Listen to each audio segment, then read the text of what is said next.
বিচ্ছিন্ন হই, একে অপরের যদি মারামারি করি, একজন যদি আরেকজনের কাফের ফতোয়া দেয়, আমাদের কি ক্ষতি? এক নাম্বার ক্ষতি হচ্ছে আমরা যদি বিচ্ছিন্ন হই আমাদের শক্তি কমে যাবে, আমাদের পাওয়ার আমরা হারাবো। আমাদের কি হারাবো? পাওয়ার। মনে রাখবেন, যখন আমি একা থাকি তখন আমি ব্যক্তি, যখন আমরা সবাই মিলি তখন আমরা শক্তি।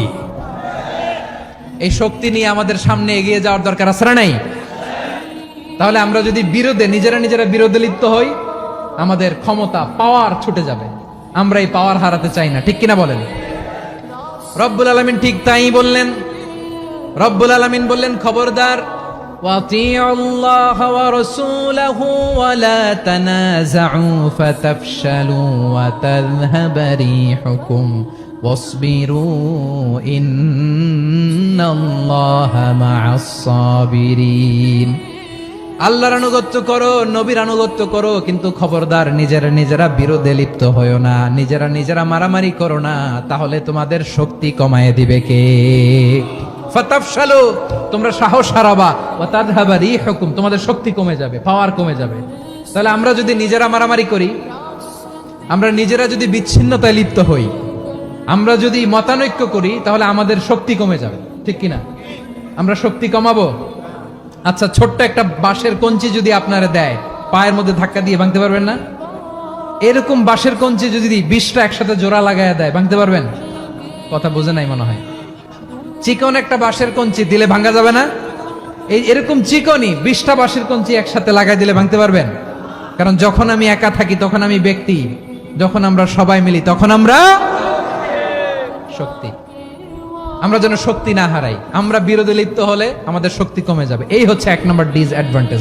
2 নম্বর ডিসঅ্যাডভান্টেজ হচ্ছে আমরা নিজেরা বিরোধে লিপ্ত হলে অন্যরা আমাদের মাথায় কাঁঠাল ভেঙে খাইতে সুবিধা হয়। কথা বুঝেন নাই? আমরা যদি বিরোধে লিপ্ত হই তাহলে পরাশক্তিগুলোর সুবিধা, তখন আমাদের কাউকে দিতে হবে ট্রানজিট, কাউকে দিতে হবে সেন্ট মার্টিন, কাউকে দিতে হবে দেশের অর্ধেক। চিল্লায় বলো ঠিক কিনা? নিজেদের প্রবলেম সলভ করার ক্যাপাসিটি আমাদের আর থাকবে না। নিজেরা বিরোধে জড়ালে পরাশক্তিগুলো আমাদের মাথায় কাঁঠাল ভেঙে খায়। তখন ভারতের পিছনে দৌড়াতে, আমেরিকার পিছনে দৌড়াতে আমাদের জুতার তলা ক্ষয় হইয়া যাইবে। নিজেদের প্রবলেম সলভ করা যাবে না। আমরা যদি অন্যের পিছনে না দৌড়াতাম আর এই বিরোধকে থামাতে পারতাম, বাংলাদেশ আজকে যেখানে আছে তার কমপক্ষে 50 গুণ সামনে থাকতো। চিল্লায় বলেন ঠিক কিনা?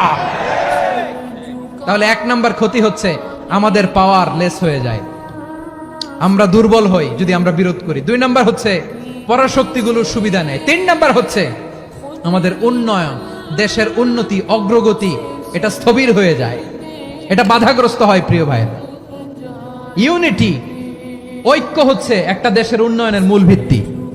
ইউনিটি অফ এ কান্ট্রি, এটা হচ্ছে একটা সাস্টেইনেবল ডেভেলপমেন্ট, সোশ্যাল স্ট্যাবিলিটির জন্য এটা অনেক গুরুত্বপূর্ণ। এজন্য বিরোধের কোনো স্থান আমরা দিব না, আমরা ঐক্যবদ্ধ থাকবো ইনশাআল্লাহ। বলেন, আর কখনো কাউরে কাফের বলে গালি দিবেন?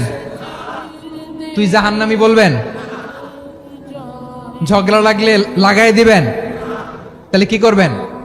মিলায় দিব। আওয়াজ করে বলেন, কি করব? প্রিয় ভাইয়েরা, এই বিরোধ গত 50 বছর তো আমরা দেখেছি, ধর্মীয় অঙ্গন বলেন, সামাজিক অঙ্গন বলেন, রাজনৈতিক অঙ্গন বলেন, এই বিরোধ আমাদেরকে শেষ করে দিয়েছে। এই 24-এর ছাত্র নাগরিক অভ্যুত্থানের পরেও যদি সেই বিরোধ আমাদেরকে খায়, তাহলে এতগুলো তাজা জেনজির রক্ত বৃথা যাবে। চিল্লায় বলো ঠিক কিনা? বৃথা যেতে দিতে চাই না, আমরা ঐক্যবদ্ধ থাকতে চাই। রাজি আছেন? আমরা আর কাদা ছোড়াছুরি করব না। অনেক হয়েছে, আর না, এবার থামুন।